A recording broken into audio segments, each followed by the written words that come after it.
Pakinggan mo nga to. Go. That's it. What do you wanna say? Anything you wanna say. Say ha, not act.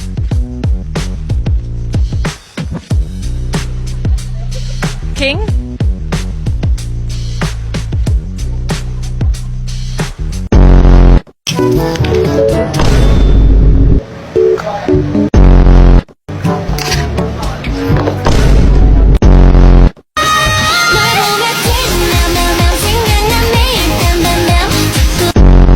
Ano masasabi mo sa lahat ng sumusuporta sa Onyx Philippines? Lalo na yung mga nanood ngayong araw.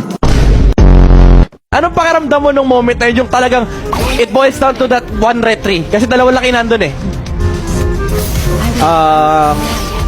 Ano yung tanong?